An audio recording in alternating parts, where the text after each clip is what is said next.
All right, let's get underway with Hebrews chapter 13 now. Let's talk about where we've been, where we're going. This is the last time, at least in this study, you're going to be seeing this outline of the book of Hebrews.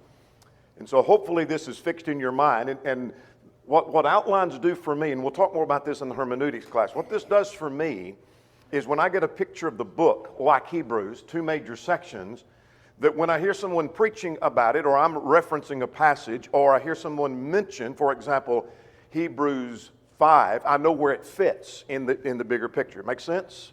And so that's why we keep going over and over and over these things. Or someone mentions Hebrews 12, I know where it fits in the bigger picture.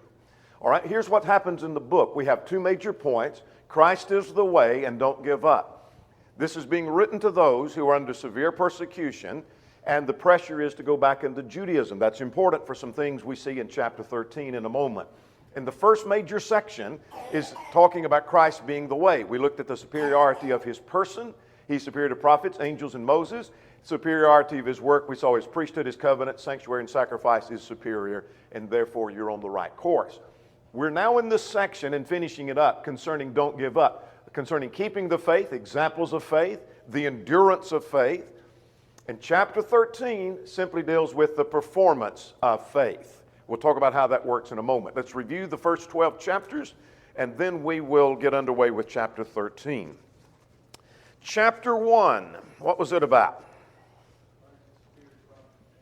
Superior to prophets and to angels. Chapter 2. He was divine and human. That's connecting and lacing with this idea of his being superior to angels. How could he be superior to angels and at the same time be lower than the angels? Interesting chapter. Chapter 3. All right, he's superior to Moses. And then here's one of those exhortations, don't harden your hearts. Chapter 4. All right, hold fast. Don't fail and hold fast. Chapter 5 introduces a thought hinted at, or not hinted at, but introduced actually in chapter 4, but developed in chapter 5. What's it about?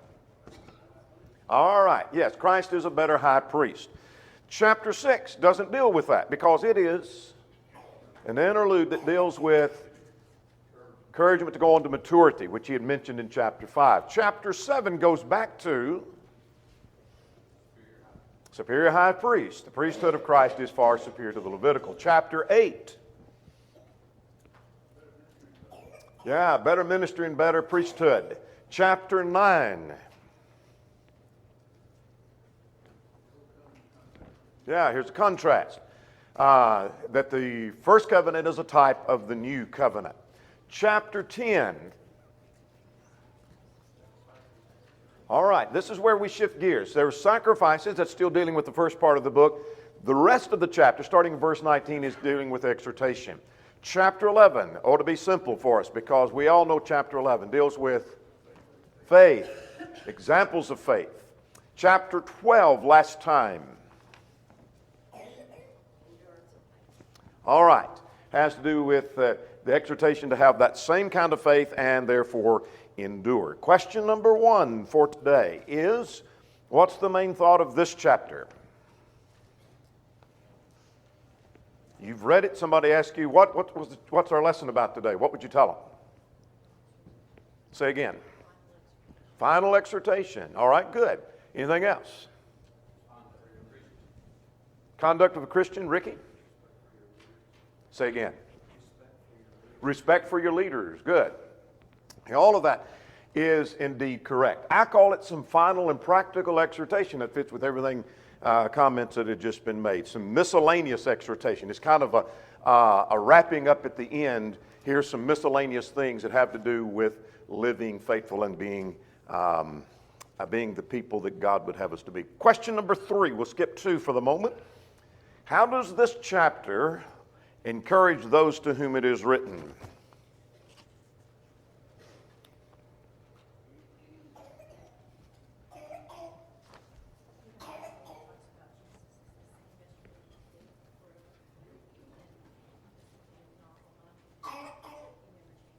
All right. What an encouragement that is. If you didn't catch what Lisa said, that Jesus is the same today, yesterday, and forever from verse 8. And so he never changes. That encourages us. And indeed it does. What else would you say to question number 3? Keep on pressing on. Yeah, the chapter really exhorts them to be faithful and to be diligent and tells them here's what that means. You know, it's one thing to say, you know what, you need to be faithful. You may go to someone who is already faithful, but you're telling them, keep on being faithful. Or you may go to someone who's not faithful and tell them, you need to become faithful. It's another thing to tell them, here's what that means. That involves such thing as love. It involves hospitality. It involves things like submitting to the leadership of elders. It involves don't let error lead you astray. All of those things are dealt with right here in this chapter. Make sense? So that takes us to question number 4. How does this chapter relate to us?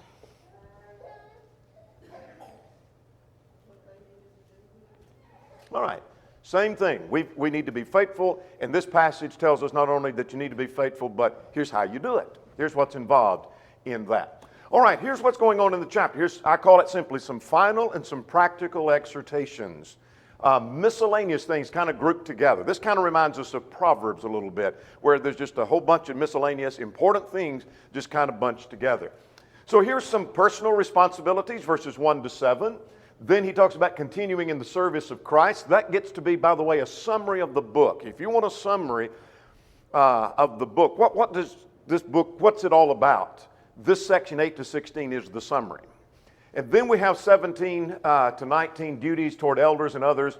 And then there's prayer for the Hebrews that they may be perfect, doing God's will. That doesn't mean flawless, but means to be complete. And then there's some final remarks at the end, kind of wrapping it up. And I call them final remarks because the book actually ends at verse 21, as is evidence in the text. And we'll talk about his final words here in a moment. Any questions on that before we begin to roll through the chapter? Comments? Observations? All right, let's go to verses 1 to 7 now. These are just some personal responsibilities he lists here in verses 1 to 7. And so let's make our way through those personal responsibilities. First of all, he said, let brotherly love continue. This is not a general love for all mankind. There are other passages that tell us we need to love everybody, love all men. Matthew 5 in the Sermon on the Mount. Those who are righteous and those that are unrighteous. Love all men. But that's not this exhortation. What's this saying?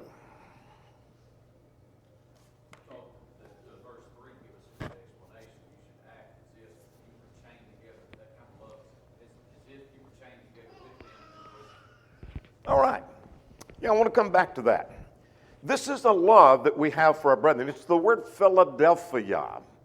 And everybody knows that the city of Philadelphia is called the city of brotherly love. It just simply means love for your brother. It's the word Philadelphia here. And it's the idea of this affection that you have one for another. Should we have agape? Yes. But this is the phileo. This is the warm family, friend kind of love. Have this love for one another. But this seems to be in the context of being in the midst of persecution. And in the midst of, you finish my sentence for me. In the midst of persecution, it's possible that we could, in light of talking about love now, in the midst of persecution, when the pressure's on, we could. All right, we only think about ourselves and taking care of ourselves, and we forget about our brethren who are going through the same struggle that we're going through, or maybe their struggle is even worse than ours in the midst of persecution. So the point, I think, is that we could have a tendency to decline in our love and become indifferent to our brethren. And we're going to see more about that at verse 3 in just a moment. But how do you do that? You say, okay, let brotherly love continue. How do I do that? I think there's 3 things mentioned in the context that we're going to cover. First of all, remember verse 3. Stephen's already mentioned, remember those that are in prison. What does that mean? Well, we'll get to that in a moment. Secondly, showing hospitality. I should have got that one first. Verse 2. Showing hospitality, first of all. Secondly, remembering those that are in prison. And then thirdly, remembering those who've been mistreated, who may not be in prison. I think that's a distinction at verse 3. We'll come to that a little bit later. All right. Brotherly love. Let brotherly love continue. That is not an indictment that they don't have brotherly love, but whatever love you have, let it continue. Let it increase, let it grow. Don't give up, don't let it quit. Secondly, At verse 2, I simply call it hospitality. The New King James, which I use, says, don't forget to entertain strangers. What is that all about? I think that's referring back to Genesis 18, where Abraham, when the angel came to him to serve, promised him a son, that he didn't know it cut off that he was an angel. All right. All right, let's come back to Genesis 18 here in a second. The word that's translated entertain strangers, many of you are using the English Standard, it's translated hospitality. And if you're using the New King James, which I use, says entertain strangers, that same word that's translated entertain strangers is found in Romans 12:13, and it's translated there hospitality. That's all it means, is hospitality. Meaning showing love or our kindness and generosity towards strangers. How does that lace in with this context? We'll come to Genesis 18 in a moment, because that's one of his arguments. But in this context, having said let brotherly love continue, we tied that to persecution. Do not forget to entertain strangers, for by doing so some have unwittingly entertained angels. I think during this time, this month, it goes back to Matthew 25:35, where I was hungry and you gave me food, and I was thirsty and you gave me drink. They took care of one another, even through the hard times that they were going through. Yes. Acts 8 is a case in point. Persecution caused disciples to be scattered. And that's when they went everywhere preaching the word, Acts 8, when the persecution arose over Stephen. So they were scattered. And so they flee for their safety. And so as they're scattered, there may be Christians in an area where there are other Christians, but it's not their home. And so entertain those strangers. That makes sense? So don't neglect your brethren. Entertain them.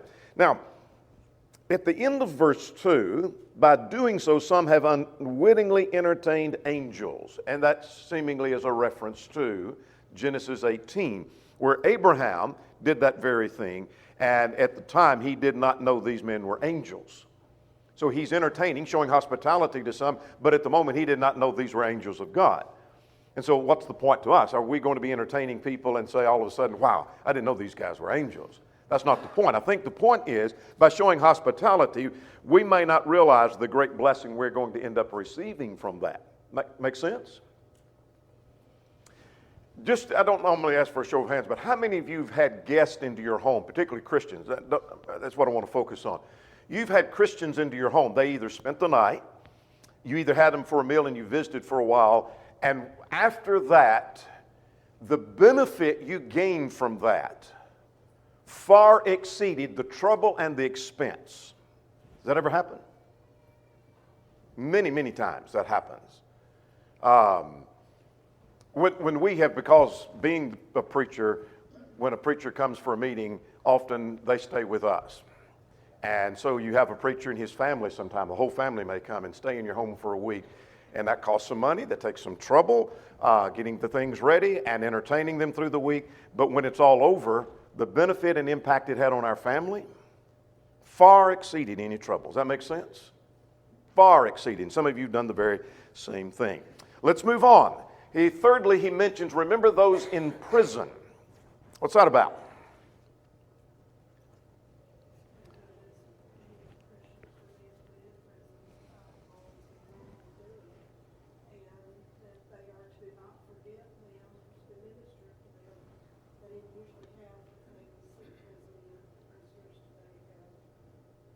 Didn't have TV then, color TV did.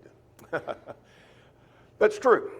There are two things possible here. One is, while someone is being persecuted and they're cast into prison, it may be very possible that we just forget about them and neglect them. There's another reason why we might not want to visit them in prison or go talk to them. Be in danger ourselves. I may not want to be identified with one who's been mistreated or being in prison, because then I may be captured and put in prison myself. And so remember those who are in prison. And then I think he adds another point to that. Additionally, those who are mistreated. There could be some who are mistreated and beaten or abused or their houses ransacked, as per chapter 10, who may not be in prison, since you yourselves are in the body also. Some question as to what that in that body also. It may have reference that since you're also in the body of Christ, but the book of Hebrews has not used that expression the body referring to the kingdom of God at all yet, if that's what it refers to this first time. And that's possible. I think he's probably saying you're still in, because you're still living. They're being mistreated, and while you're still in the body and still living, you make sure that you take care of them and you deal with them. Now, verse 4 talks about faithfulness in marriage. What do you learn from verse 4 about marriage? Marriage is honorable and the bed undefiled. The bed has reference to the intimate sexual relationship, the marriage bed. And so what he's saying is that marriage is pure. In contrast to this idea, Linsky makes the observation that the writer is suggesting that, and he's defending marriage against some of the false asceticism that considered the marriage union as defiling and as filthy. And he's saying marriage and the sexuality that goes with it is pure and it's honorable. But there is something bad involved. What does he say? Marriage is honorable, and he ties the marriage bed to marriage. And the fornicators and adulterers God will judge. Do you notice what he did, packaged in one sentence? That would take, if we were writing on that, we would write maybe 3 chapters trying to explain that, and he's packaged it in one sentence. What he said is marriage is good, number one. Secondly, the sexual relationship is pure. And he says, thirdly, the sexual relationship should take place in marriage, but if it takes place prior to marriage, fornication, or outside of marriage, adultery, God condemns that. Packaged all of that in one sentence. That would have taken me a whole sermon to deal with that. And he packaged it in one sentence. That's interesting to me. Questions or comments? Why do you suppose that he mentions marriage right here in the midst of all of this? And fornication and adultery and covetousness. I think he's preparing them. They're already going through some troubles. This is truly right before AD 70. You know, he's preparing them. And all of those things, draw in love to one another, stay in your marriage, they're going to need all of that to deal with what lies ahead. All right. And additionally, he's going to warn us at verse 9 about the false teaching of Judaism, that don't let that lead you astray. But don't let sensual pleasures, verse 4, lead you astray. Don't let material things, verse 5 and 6, lead you astray. Does that make sense? There's some dangers that could lead you astray. Remain faithful, stay pure, and keep on keeping on. Let's get 5 and 6 now. At 5 and 6, let your conduct be without covetousness, and be content with such things as you have. What's that talking about?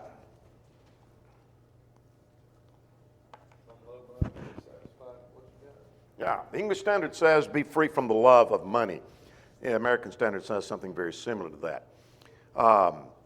Under persecution, we saw this in chapter 10:34, often Christians lost some possessions in the midst of persecution. Their houses were ransacked. And so the point is, don't let your attachment to material things cause you to lose your faith or to drift from the Lord. Does that make sense? Because even under persecution, you could lose some material things. So consequently, be satisfied. If you have this attitude of contentment, suppose they come in and they take your material things. Then you're going to be content with that. What does the word content give the idea of? Yeah, being satisfied. It's the idea of being satisfied. The New Century Version said be satisfied with what you have. You're satisfied with what you have, and what's the reason for that, given in this text?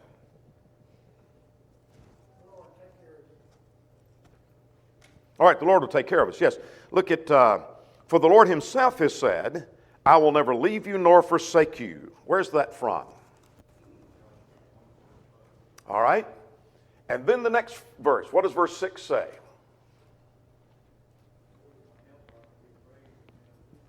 All right. All right, if you need a reference, an answer to one of your questions, and we do this with every chapter, the verse where a direct quotation is given, not an allusion. We didn't get Genesis 18 earlier. We talked about it, but there was no direct quotation. Here's a direct quotation. Verse 5 is quoting from Deuteronomy 31:6, alluded to in Joshua 1:5, the same thing in 1 Chronicles 28 in verse 20, and then Psalm 27 in verse 1, is quoted here in verse 6. The Lord is my helper, and I will not fear what man can do to me. Therefore, we need to be content. Now, let's go back one more thing at verse 7. What's verse 7 talking about? Another personal responsibility. Submission to the elders. Look at verse 7. What do you learn from verse 7? Remember those who rule over you. That would only, I think, have, or at least mainly include those who are elders, or maybe other sense of leadership alluded to. There are three references to that. Look at verse 7. Verse 17, obey those that rule over you. And then verse 24, greet those who rule over you. And so three references in this context of those who rule over you. Probably a reference to elders. They are the ones who have this leadership of having the oversight. Now, I want to say more about that at verse 17 in a moment. But remember those who rule over you, who spoken the word of God to you, whose faith follow, consider the outcome of their conduct. In other words, remember what they've taught you and follow the example if they're following what they're teaching, knowing the end result thereof is the point. All right, any questions on verses 1 to 7? I want to get to 8 to 16 because it's a summary of the book I take.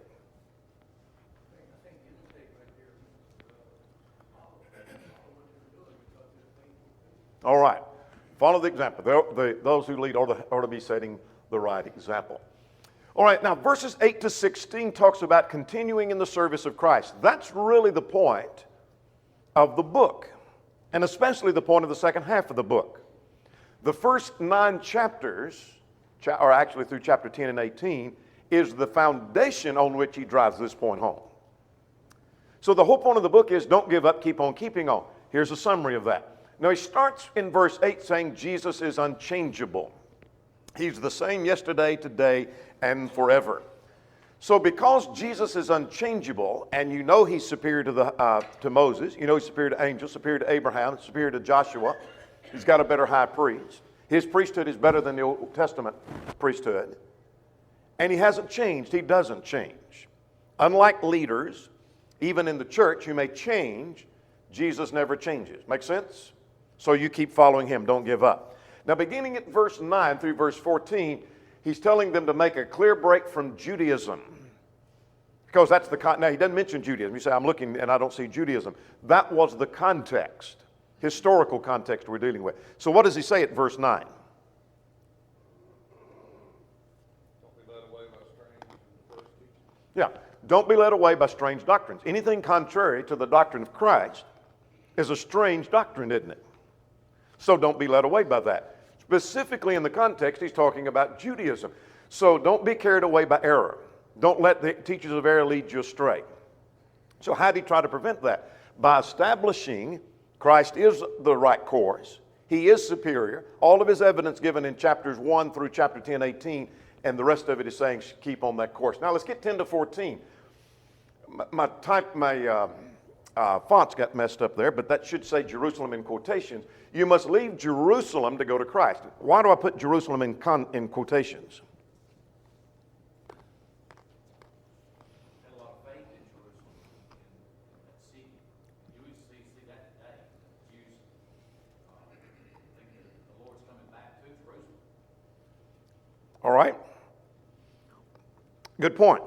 Notice beginning at verse 10, he mentions the tabernacle, and we're going to come back to that. And he talks about going outside the camp, that is outside the camp of the city. I want to jump down to verse 14, for here we have no continuing city. I think that's a reference to Jerusalem. And we'll come back to that in a moment. So he seems to be alluding to the city and using Jerusalem to stand for and represent Judaism. Make sense? So his point is, leave Jerusalem and go to Christ. Your attachment is not to Jerusalem and all it stands for. Your attachment is to Christ because he's superior to angels, to prophets, to Moses, etc. Make sense? All right, let's follow that and see if we don't make some sense of that. So let's look at verses 10 to 14 just quickly here. For we have an altar from which those who serve the tabernacle have no right to eat. That is, under the priesthood of Christ, we have a sacrifice. They cannot benefit from that and go back into Judaism. He's already argued for that in chapter 8. For For the bodies of those beasts whose blood were brought into the sanctuary by the high priest are burned outside the camp. So just as the blood that was sacrificed under the Levitical priesthood, the bodies of those animals were taken outside the camp and was burned. All right? Stick that in the back of your mind. Therefore Christ also, that he might sanctify the people with his own blood, suffered outside the gate. Was Jesus sacrificed on the cross inside Jerusalem or outside the camp? Outside the camp. Therefore, here's his conclusion. Let us go forth to him outside the camp. You see the argument? Judaism, the city representing Judaism, is that is Jerusalem. You need to go outside the camp if you want to be joined with Christ. And Christ is superior, chapters 1 to 9. Make sense? You go outside the camp, and in addition to that, when you go outside and join yourself with Christ, end of verse 13, you're going to do what? You're going to have to bear reproach. You're going to take some of this persecution along with you. So if you want Christ and the salvation that comes through Christ, you're going to have to go outside the camp. Leave Jerusalem and join yourself with Christ. So cut your ties with Judaism and go to Christ. For here, verse 14, we have no continuing city. In other words, this is not abiding. Because, finish my sentence, in a short time from the time this letter is being written, Jerusalem's going to be destroyed. This is not a continuing and abiding city. You stick with Judaism, your whole system's about to be destroyed. The temple's going to be destroyed, the city and the wall's going to be knocked down, it's going to be done forever. Judaism is gone. So here we have no continuing city, but we seek one to come. Make sense? Now in application, we don't have a continuing city here, do we? This isn't abiding, but we indeed seek one to come. Now does that make sense as we tried to lace all of that together down through verse 14 of how you need to make a clear break from Judaism, leave Jerusalem and go to Christ? Make sense? All right. Let's say again. Wait, say again. Yes, the one to come. Yes. Let's talk about the sacrifices we offer. Now he mentions sacrifices here. At verse 15, these sacrifices are to be offered continually. Therefore, by him, let us continually offer the sacrifice of praise to God. So if you come to Christ, you're a priest. And what do priests do? They offer sacrifices. So here's what we offer. Number one, you offer it continually. But there are three things we offer. Look at verse 15. We offer the sacrifice of praise, the fruit of our lips. Do you ever feel like you don't have much to offer? You say, well, you know, if I had millions of dollars, I think I could chunk some money in and do a lot of work for the kingdom. You know what you can offer? Is a sacrifice of praise. You can afford that, every one of us. You can offer that sacrifice. All right, there's a sacrifice of praise. There's another sacrifice that we can offer. Look at verse 16. Yeah. Do not forget to do good and to share. So doing good, sharing is involved in doing good. Praising is doing good. But there's the sharing is in addition, or maybe more than just doing good. Or doing good maybe is more than just sharing, I guess is what I was trying to say. So I need to make some sacrifice, okay? Offer praise unto God. Share. Share your time, share your ability, share the good news, share some encouragement. And benevolence, I think, is what verse 16 is about when he talks about sharing. Now, with those sacrifices, give me the wording of the text. That's well-pleasing to God. God's well-pleased with that. All right? Now let's shift gears. I know we're kind of pushing, but we're quickly running out of some time. Let's talk about 17 to 19, our duty to elders and other servants. So I said we'd get back to this, so let's go back to verse 17. We alluded to that a moment ago. What's verse 17 saying about elders? Obey those who rule over you and be submissive. Is there any exception to that? Yeah. Anybody remember a passage that we ought to? Acts 5 and verse 28 and 29. We ought to obey God rather than men. That applies to the marriage. The wife should submit to her husband, but is there an exception? Well, sure there is.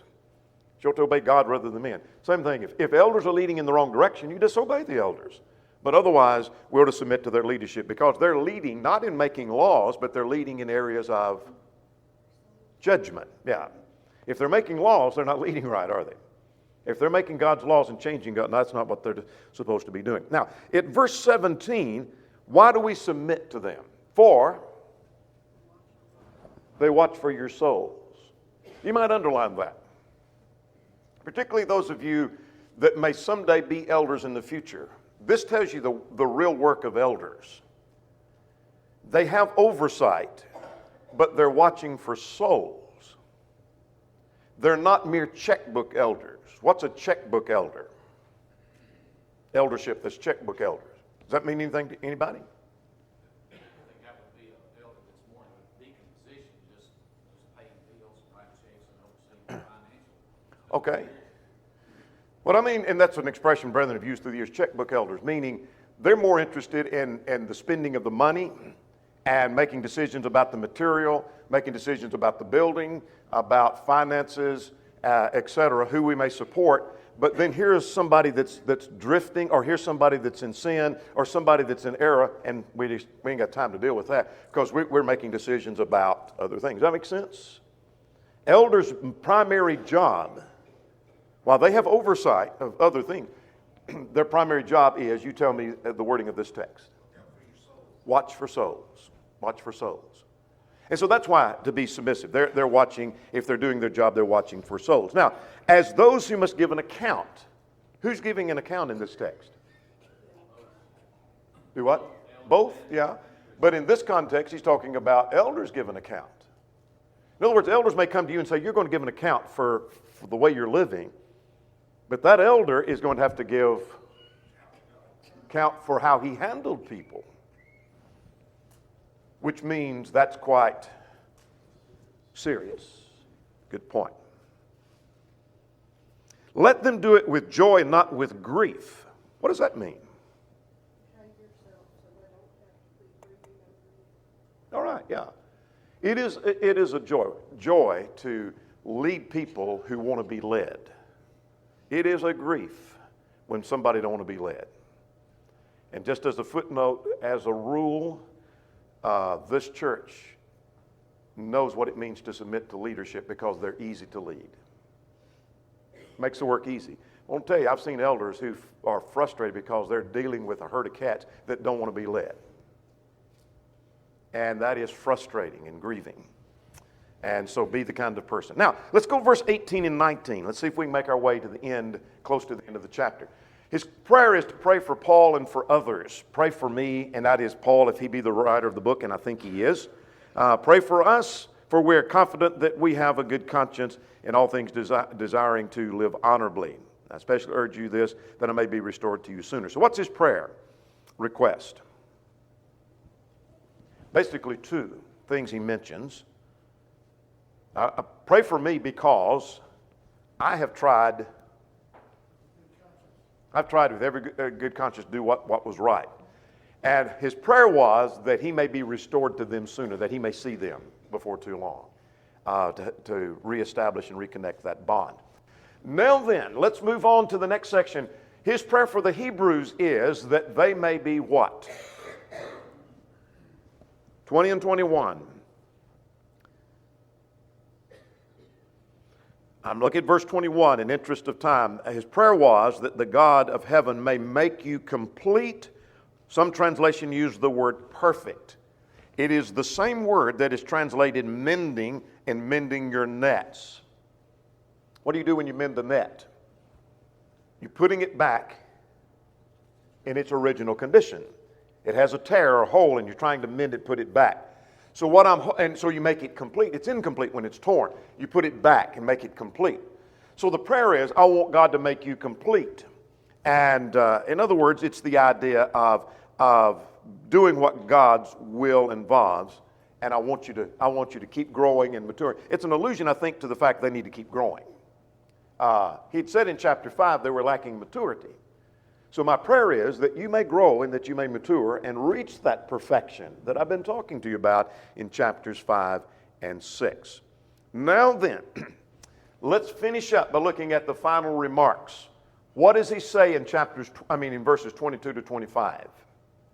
By the way, the book basically ended, and you say, how do you know that? He ends at verse 21 with amen, and this is kind of a postscript. Does that make sense? Just some final thoughts that he jots down at the end. And so the first thing is, I appeal to you to bear with the word of exhortation that I have written in a few words. He calls this book a word of exhortation. Someone said, I need some encouragement. Well, let's study the book of Hebrews. And you say, whew, that's not very encouraging. Well, he said it was. I'm going to take him at his word.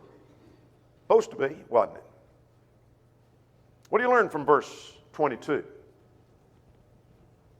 One thing he wants us to pay attention to what he's saying. Pay attention means that you're going to heed it. Yeah. You're going to heed it, pay attention to it. But notice he mentions that I've written to you in few words. Now you think, well, this is a pretty hefty book here. But what he's saying is the subject matters could be developed far more fully than they're developed in this book, aren't they? He considered this few words on the priesthood of Christ and the Levitical priesthood in contrast and the sacrifice and the blood of Christ, etc., all of that. So I've given some few words. This could be amplified and developed fuller in more detail, but I've written to you in a few words. He mentions Timothy. What's the point about Timothy? He's been released from prison and is now set free, and his hope is that he will be able to see him, and if he comes, I will see you if he comes. In other words, he hopes that he and Timothy both can come to them. And then he mentions salutations to the Hebrews from those in Italy, that greet all those who rule over you, and all the saints, those from Italy greet you. And then he closes the book with grace be to you. That is, the desire is for God's grace to be with them. Questions or comments?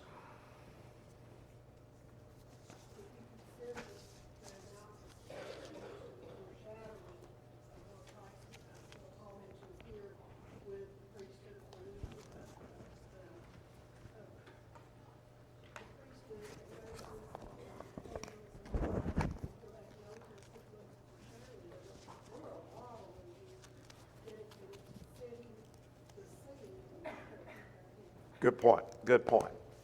Daniel 1 next week. Daniel 1.